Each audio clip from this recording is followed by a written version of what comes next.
Are you positioning yourself for a promotion into leadership? Or find yourself stepping into a new manager role without training and support? I got you, boss. This is the year to make your professional development a priority. My Level Up Leadership Accelerator, a 6-month community-based program for aspiring and first-time managers, kicks off at the end of the month. So learn more and secure your spot before we sell out at bossedup.org/levelup. That's bossedup.org/levelup.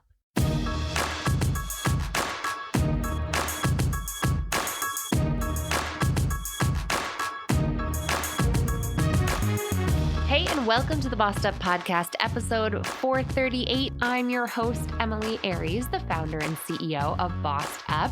Today, we are talking all about the connection between stress and infertility.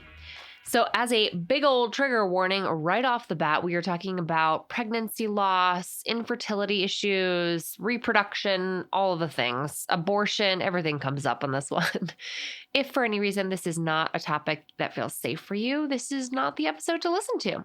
I am going to get pretty vulnerable and share quite a bit in today's episode too. So you'll kind of hear me compartmentalize my feelings and intellectualize them and frankly chuck them to the recesses of my unconscious in the midst of this interview. But I do appreciate you just hanging with me as I'm navigating these issues very much myself right now. So thank you for making some space and being compassionate as I sort of share what's going on.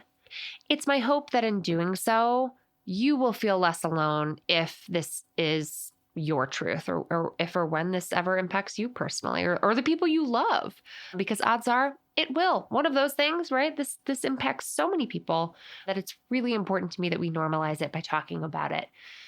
And joining me to break all this down with an expert perspective is Dr. Ali Domar. She's the Chief Compassion Officer at Inception Fertility and a senior staff psychologist in the Department of Obstetrics and Gynecology at Beth Israel Deaconess Medical Center and an associate professor of obstetrics, gynecology, and reproductive biology at the Harvard Medical School. Dr. Domar is a health psychologist who focuses on the application of mind-body medicine to women's health issues. Her research focuses on the relationship between stress and infertility, with a focus on the impact of cognitive behavioral interventions, as well as access to care and patient retention. She is the author of 8 books on these topics, including Conquering Infertility and Patient-Centered Assisted Reproduction, How to Integrate Exceptional Care with Cutting-Edge Technology. Dr. Domar, welcome to the Bossed Up Podcast.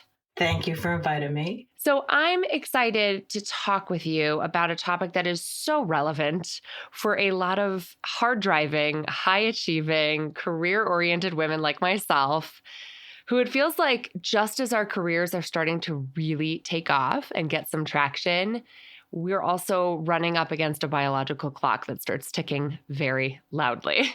So tell me a little bit about your work and what you've seen when it comes to, frankly, pretty stressed out women like myself and our attempts at becoming parents and navigating fertility and motherhood. So, I've spent my whole career researching the relationship between stress and infertility. In other words, we know that infertility causes stress and a lot of stress. And I can talk about all the research we've done on that. But also, does stress, impact fertility? Does it cause infertility, et cetera? And it was very personal for me because my parents went through infertility. It took them, I think, 7 years to get pregnant with my older daughter and then another 5 to get pregnant with me. And this was older sister? Older sister, yeah. And so she's almost 5 years older than me. And this was, a long time ago. I'm a dinosaur and there was not much available. And my mom, my whole childhood and adolescence would talk about how awful it was for her. Like those were the days where everybody had 5 kids and she couldn't get pregnant. And my dad was useless because he just wasn't a touchy-feely kind of guy. And so I think always at the back of my mind, it was like, I have to help women like my mom. And ironically, she got pregnant with my sister after they gave her the equivalent of Valium. Wow. So clearly there was a Is that still available? I think it was, I don't even remember what it was called in those days. But so clearly there's also the seed planted, if you reduce stress in someone with infertility, they're more likely to get pregnant. And in fact, I believe that the research I've been doing for the last 37 years has actually supported that hypothesis for some people, not for everybody, for some people. Sure. I mean, the fact of the matter is, and correct me if I'm wrong, but it seems like there hasn't been a ton of funding and attention paid towards this issue until relatively historically recently. Is that accurate? Yeah, I'm like a salmon swimming upstream. Because honestly, when I started going to the fertility meetings and talking about the fact that I thought stress reduction increased pregnancy rates, I'd be laughed at, harassed, or insulted, or criticized. And then I actually got 2 grants, one from the federal government and then one from Johnson & Johnson, where we looked at pregnancy rates in women who did what we call mind-body programs. And we found, and these are randomized controlled studies, and we found that women who attended these groups were 2 to 3 times more likely to have a baby. And so all of a sudden, I had data to back up what I was talking about. Yeah. And not to geek out too much, but when you say randomized controlled studies, you also are cutting across things like class and socioeconomic status. And okay, because you do think that there are certain people in this world who experience a lot more chronic stress than others, who are also less likely to have great nutrition or great medical care or access to reproductive health care. And so it gets confounding very quickly, doesn't it? Extremely quickly. And in fact, until relatively recently, most people didn't have insurance coverage or the ability to pay for treatment. We've made like insane progress in the last 20 years, where I think it's probably just as common to have coverage now. In fact, the federal government, I think, has just announced in 2024 they'll cover IVF. So now you're cutting across, which is amazing, because it used to be, it was rich white people who could afford treatment, and now it's a much more diverse group of people. So with research, when the treatment's free, you do get a cross section of socioeconomic status, race, everything. So that kind of research is more accurate than just sort of looking at who shows up at an infertility clinic. Sure, absolutely. I want to talk about the connection between stress and infertility in its many forms, because I'm curious about mind-body programs. I have like a million questions actually bubbling up here, because I did a mindfulness for childbirth class for about 16 weeks or so prior to giving birth to my son 2 years ago. And that really kicked off a deeper relationship for me between meditation and stress reduction and just overall well-being, which I think becomes only more important as you become a parent for the first time. But it does feel paradoxical, or a little bit like cyclical, in that stress, obviously infertility creates stress, especially when there's stigma, shame, silence around it all. And I wish more people would talk about it. Right. Well, I was going to say the most cathartic thing I have done this year in navigating recurrent miscarriage myself is starting to talk about it right here on this podcast and bringing it up in as many conversations, particularly with men in addition to women. And I thought at first it was kind of like throwing a wrench into whatever conversation I was in. And then I realized every single person has a story to relate to that.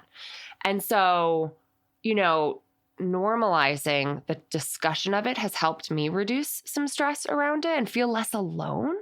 I mean, it's interesting because, I'm not like a celebrity watcher, but I'm so impressed with Meghan Markle and Chrissy Teigen and Tara, everybody who's coming out talking about their infertility, talking about their miscarriages. No one talks about miscarriages. There's this old wives' tale, don't tell anyone you're pregnant till 12 weeks.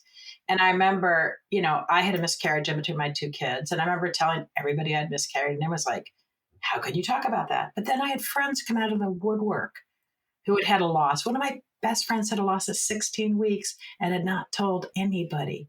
So yes, there's a tremendous amount of stress in trying to get pregnant and or having miscarriages. And I sort of lump that together, because when I think of infertility, I think not being able to have a baby. And I don't think that's as commonly understood, because as someone with recurrent miscarriage issues this year, if I say infertility, people think, how long have you been trying to get pregnant? And it's a weird chasm I feel like I'm falling into, because I'm getting pregnant really easily. And then I'm terrified I'm going to lose the pregnancy because I have twice. And it's terrifying. It is really just like a constant drumbeat of fear and vulnerability. Because you're scared of getting pregnant. Yeah. An infertility patient, all they want is to get pregnant. Someone who's had 1 or 2 or more miscarriages wants to get pregnant, but is also terrified of getting pregnant, which is why we're starting this whole new initiative for people who get pregnant easily and then miscarry. So the stress of infertility. So I published a paper probably 25 years ago that showed that women with infertility had the same level of anxiety and depression as did women with cancer, AIDS, or heart disease. And people still talk about that because if you've never had infertility and there's no one you love in your life who's had infertility, you can think, oh, come on. That's like a rich white women's issue. Like, stop complaining you can't get pregnant or stop complaining you can't have a baby, which makes me insane. But infertility has the psychological hit of a potentially terminal illness.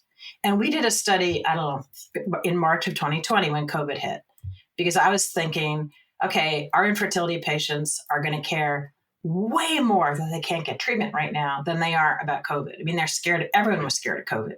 So we actually did a study of 2,000 or 3,000 women and showed that women were pretty much more stressed about not being able to have treatment than they were about COVID. And there was one study out of New York where they closed the clinic, I think, for 3 months. 22% of women said that not having access to treatment for 3 months was equivalent to the death of a child. And I think people really need to understand that it's the strongest instinct in the animal kingdom. Like, procreation is, if you want to have a child, that's all you can think about. And it impacts every area of your life and you can't get away from it. Right. Well, from my experience, you start to telescope out what the future will look like. And you're like, well, what if this happens or what if that happens or here's how I'll have to make all these changes or just preparation or what have you. And like the nesting instinct starts so early on. And then I have felt like the rug has just been pulled out from underneath my feet so many times this year, both in life and pregnancy and in business. And like it's just permeates every aspect of your life for sure. Understandably so, because bringing a child into this world impacts your life in so many ways.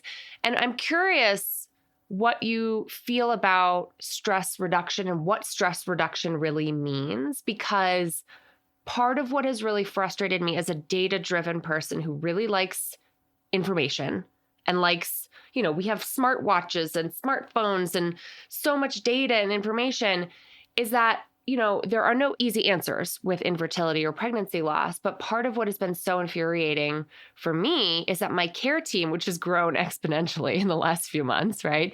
I've gone to my midwife, my OB, my PCP, a naturopath, gone to a radiology clinic, gotten everything looked at I possibly can.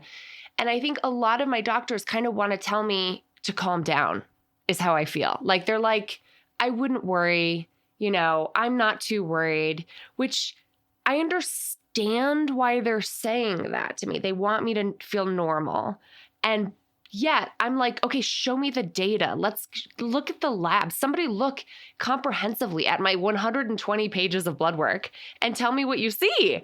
And it's just like dealing with the American medical system, which feels so siloed. And not to mention, I've spent $4,000 out of pocket because even though I pay $300 a month for really good insurance, my insurance finds creative ways to not pay for what they say they will, right? So what do we do? Like, clearly telling women in my situation to just calm down is not what you mean by stress reduction. So what does that look like in the best of sense? I mean, honestly, if I had a nickel for every one of my patients where someone had said to them, just relax and you'll get pregnant, I'd be as rich as Bill Gates. So, and in fact, that's what I was criticized for early in my career, that I was perpetuating the myth of just relax and get pregnant. And I'm not saying that. I mean, do I believe that stress might make it harder to get pregnant? Yeah, I do believe that, because every animal, when you stress them out, reproduction decreases. So you can't say that stress does not impact reproduction. Do I think that stress may very well decrease the efficacy of infertility treatment? Yeah, I think that too, because there have been so many studies showing that if you have women go through vigorous stress management programs, whether they're in person or online, then yeah, they are more likely to get pregnant. But I'm a psychologist. And so for me, the primary issue is not so much get pregnant, it's get physically and psychologically healthier. And so the Mind Body program that I created is a combination of relaxation strategies, stress management, lifestyle changes, group support, learning how to deal with grief and guilt and shame, learning better communication strategies with your partner. Because if you have a partner, I can guarantee you the two of you are never in the same page at the same time. And what I tell patients the very first day is mind body medicine or behavioral medicine or whatever you want to call it. It's like a buffet. And so there's no one strategy that I can tell you is going to work for you. And so I want to teach you 10 different things, and you need to figure out which ones work for you. Yeah, I love that and can see how that would be very helpful, especially the whole grief and loss thing, because there's no social container for pregnancy loss. You're like, what do I do with this grief? And my husband's experience of the grief is like wildly different than my own. And so like my therapist and I have had many a conversation about how I've completely avoided the mourning process as much as I can, and how that's probably worthy of some further introspection. However, I'm like fully intellectualizing this whole experience, which is my MO. But at the same time, I can understand the critique because I'm in it too. I've been talking about burnout prevention for a decade for women, and I get hit with the same victim blaming critique that you probably do. And I guess what I'm trying to do specifically this year when I see bias and systemic oppression and sexism like creeping up in so many pervasive ways is think, in addition to the individual solutions, what do the systemic solutions look like? Like, what do you think our workplaces could be doing better, or our governments, our society, our healthcare system could be doing better to get at the root cause of all the stress and maybe create some safety and mental and physical security for these women? I'll do 2 days to talk about it. I maybe I would love that. Well, see, so the way I've approached it is I'm now working for a company, Inception, which has lots of clinics all over the US, and I'm the chief compassion officer. And so I have been and will be creating more programs to decrease stress in patients and decrease stress in employees, because, we need to change the way we care for infertility patients, because it's a very medical model. And, when I tour these clinics and I talk to the nurses who work in the operating rooms where, patients have procedures, I'm like, these are healthy young women, most of whom are pretty career driven, and they've been successful at everything they've done. I mean, the old motto is the harder you work at something, the more likely you are to get it, which doesn't apply in infertility. I said, you have to remember, probably half your patients have never had an IV. So we're taking healthy young women and men and we're turning them into patients. And it's a new experience for them. And so you have to change the way you care for patients. Yeah. I mean, it's such a vulnerable experience for the achiever who's running into, frankly, like a fight with their own body, right? And feeling disappointed in their, hustling harder is not helping in the whole getting pregnant and staying pregnant piece. So, woof. Well, it also can make it worse because, and I hate to say this, but, I'm often, as I said, I'm a psychologist. I still have a small private practice, but I'm often the first person to say to a patient, let's look at your health habits. Like, are you eating well? How much are you drinking? How much are you smoking? How much are you exercising? Because trying to get pregnant lifestyle habits might be different from living. Like, I don't want you exercising an hour and a half a day, 5 to 7 days a week. I want you to tone that down. I don't want you to take people out for drinks every night because alcohol can impact fertility. Well, it was so funny. I was reading your wonderful piece by L'Oreal Thompson Payton, who's a friend of the show and was recently on the show herself.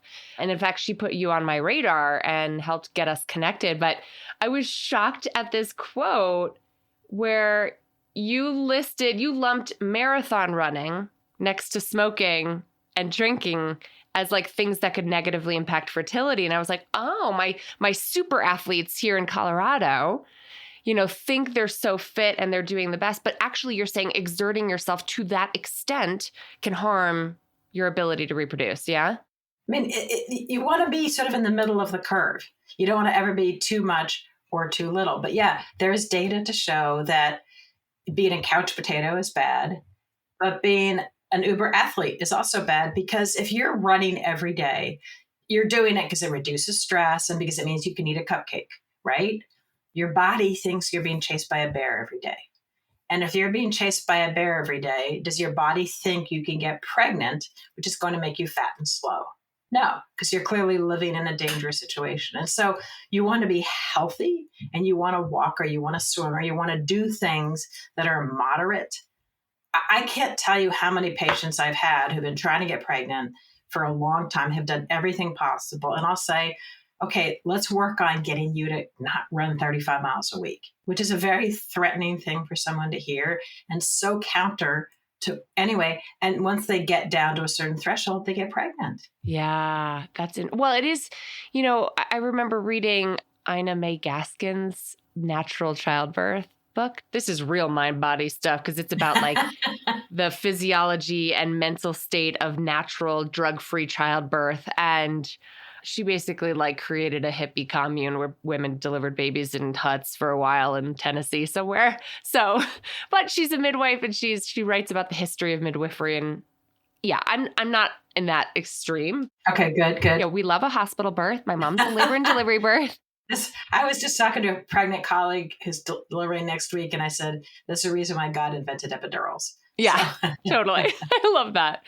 But what she did say is like, look, if your body feels threatened, she has a whole chapter called Sphincter Law. Things tighten up. Like you are not meant to be giving birth in a panic. In fact, your body has ways of shutting that down if it feels like you're in danger. And similarly, your body is not going to feel like innately, for the sake of the continuation of the human race, that it's a good idea when you're super stressed out. To paint a picture that's a very personal one, this was the most challenging year in business I've had in 10 years. I had to lay off 2/3 of my staff.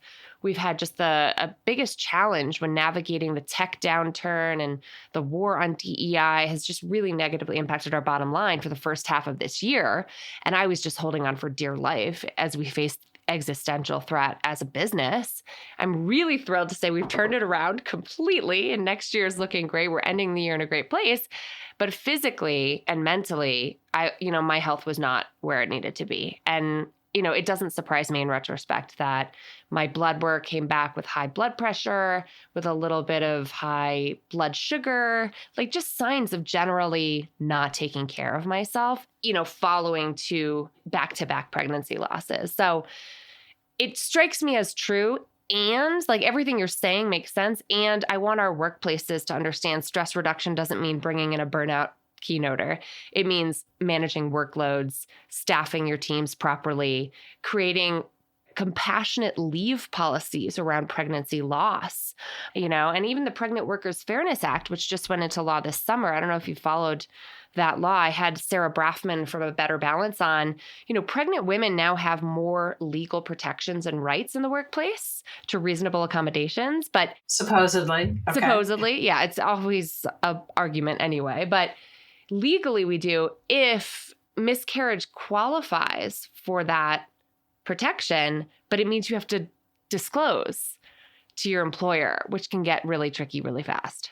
Okay, but why should miscarriage be something we're embarrassed about? Like, I'm having knee surgery next week. I'm not embarrassed to say I'm having knee surgery. Why should we be embarrassed to say we've had, and I was actually thinking about this the other night because we were discussing this new pregnancy loss program. I'm like, okay, I hate the word pregnancy loss. I hate the word miscarriage. We need another word for a pregnancy that didn't end in a baby, a wanted pregnancy. Do you have any ideas? I was literally lying awake. This is what happened when you're postmenopausal. You lie awake at night and you think about these things. I was arguing with my husband about this when we had our first miscarriage because I was like, I didn't miscarry.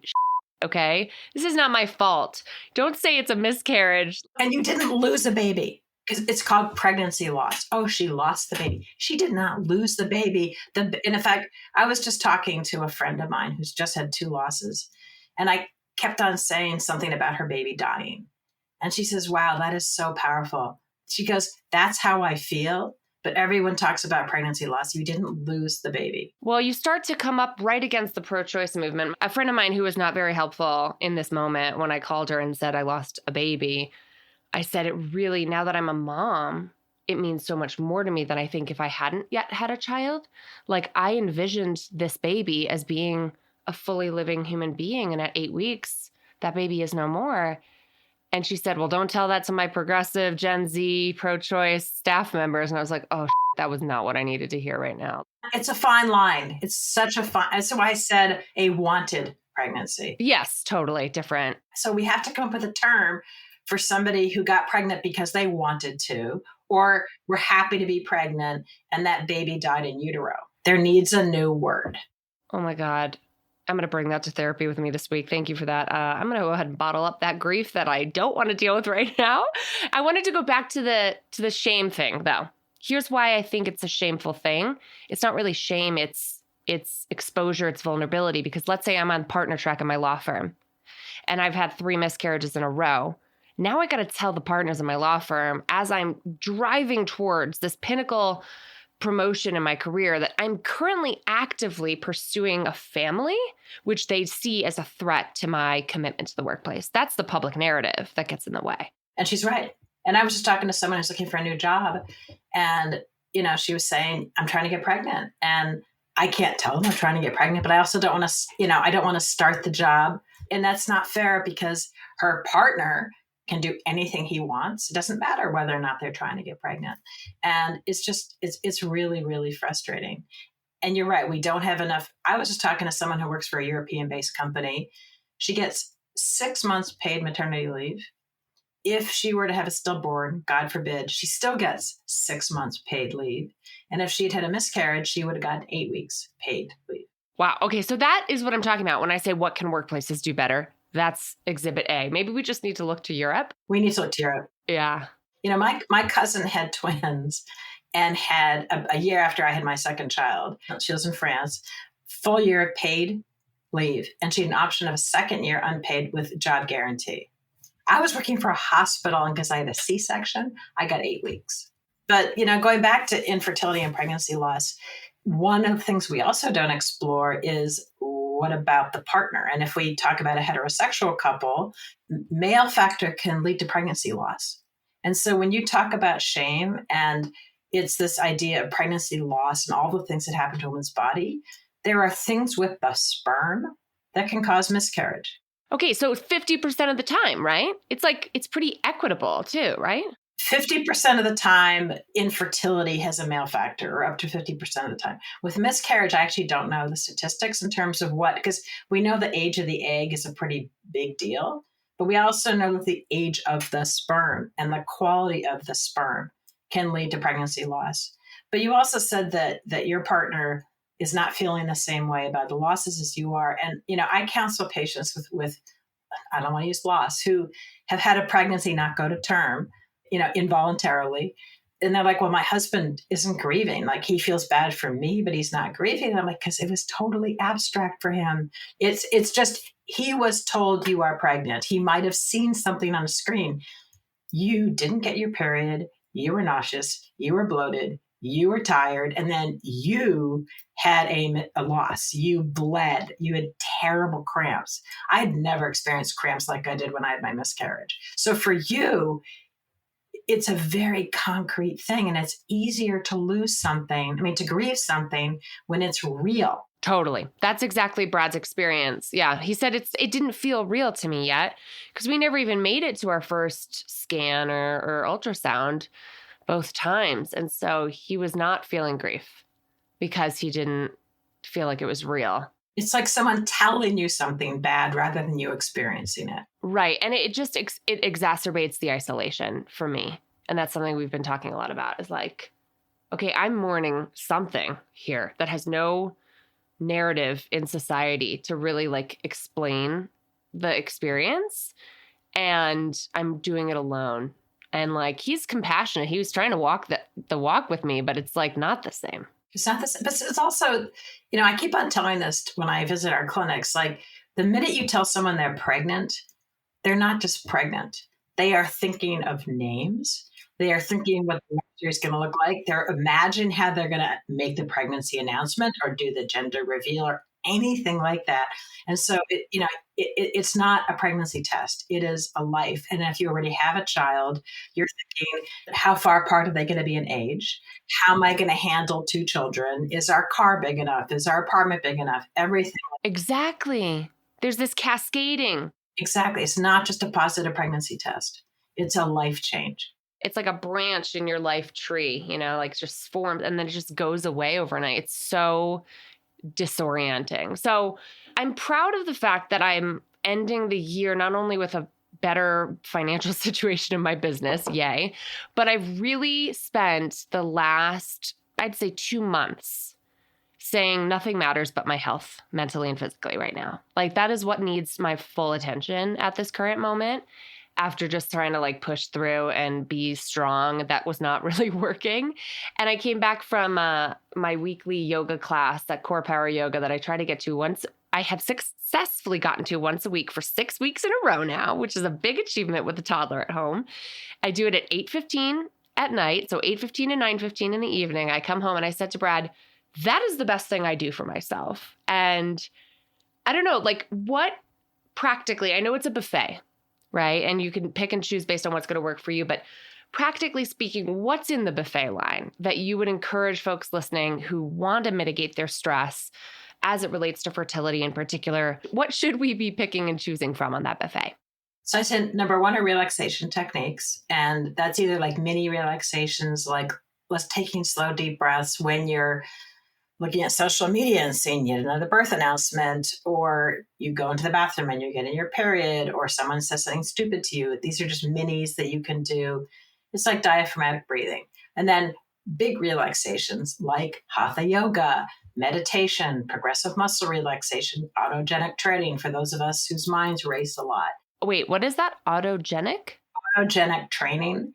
It's a very focused relaxation technique where you actually have to listen to a guided, because you can't, even I who've been teaching this for years, it's basically someone saying, you know, your hand feels warm and relaxed, and you say these things to yourself several times. And it's, even for me, it's incredibly effective. So you have to pick a relaxation technique that works for you, because if you are like me and your mind races, I don't do so well with meditation, because I'll say, you know, peace and calm, and then I'll be thinking about the laundry. So I need something focus. So those are the two in terms of relaxation.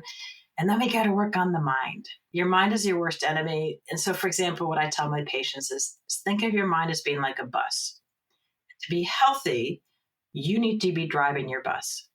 But most of us have our mother-in-law or our boss or somebody else driving our bus. And we need to be in control. And our minds are so great. Our brain is so smart in terms of telling you when you need to slow down.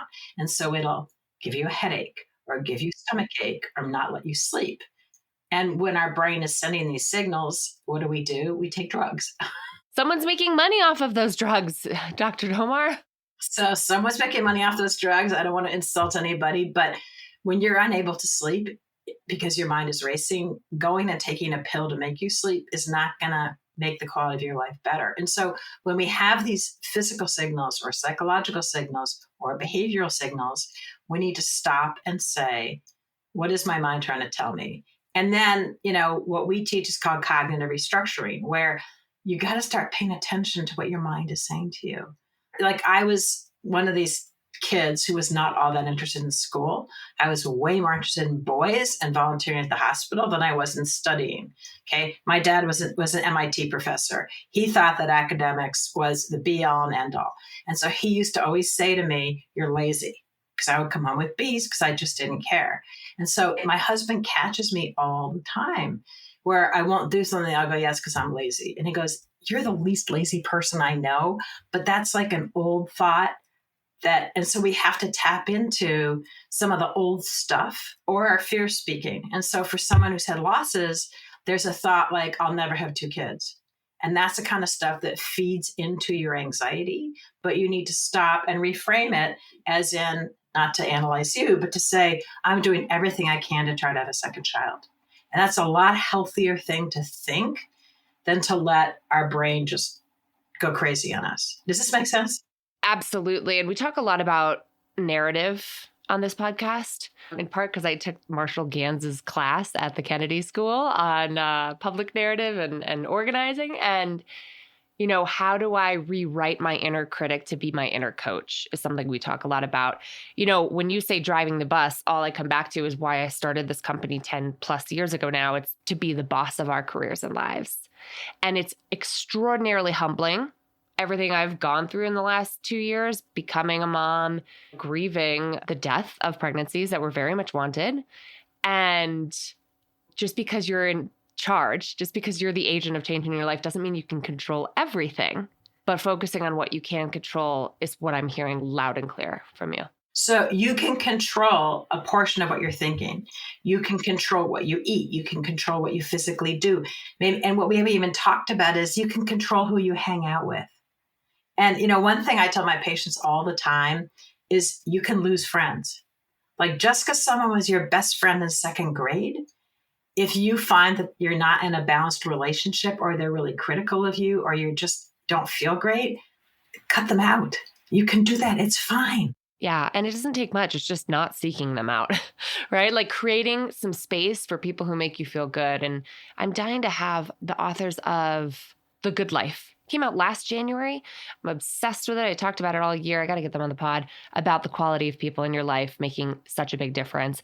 Dr. Domar, I have to leave it at that, but I want one last question, which is, where can my listeners go to learn more about these great resources that you're sharing?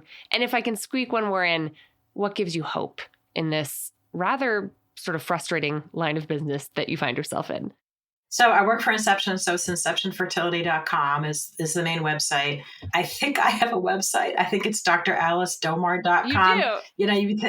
And my older daughter created it and you'd think I would actually know it, but I'm not sort of one of the people who focuses on that. But I've written a bunch of books. One is on infertility called Conquering Infertility. And I have a small private practice, but it's only for people who actually physically are in Massachusetts. What gives me hope? When I got into this field a long time ago, IVF had a 5% per cycle pregnancy rate, and now it's 60. So that's number one. Number two is that, as I said, Meghan Markle and Chrissy Teigen and all kinds of people who are famous have come out and talked about their infertility, and they've talked about their pregnancy losses, and they've talked about, I remember, this is probably before you were born, when Betty Ford, who was the president's wife, and Happy Rockefeller, who was the vice president's wife, both had breast cancer, and they came out and talked about it, and no one talked about breast cancer. Okay, fast forward, we have football players wearing pink cleats in October. So if breast cancer can do that, why can't we talk about infertility? And why can't we talk about wanted pregnancies that end in no baby? And we need a new term. I agree. Let's crowdsource it. Okay, listeners, I want to hear from you. Write in with your suggestions on the terminology. We need an idea because we're launching this program next year and we need to call it something. And I will not call it miscarriage and I will not call it pregnancy loss. Well, I'm excited to keep up with it and see more about what comes down the pipe. Thank you so much, Dr. Domar, for the incredible work you do. This has been great. Thank you. For links to everything Dr. Domar and I just discussed, head to bossedup.org/episode 438. That's bossedup.org/episode 438. And now I want to hear from you. What has your experience on these topics been like? What's your take? Chime in here, people. I don't want to be the only one sharing what's going on in my neck of the woods. I would love to feel less alone by hearing kind of what's come up for you if you've navigated anything related to reproduction as it intersects at your career. It's so funny to look back on the Motherhood at Work series I did from the naive perspective I had 3 years ago when I was just getting pregnant with Max. It was also positive.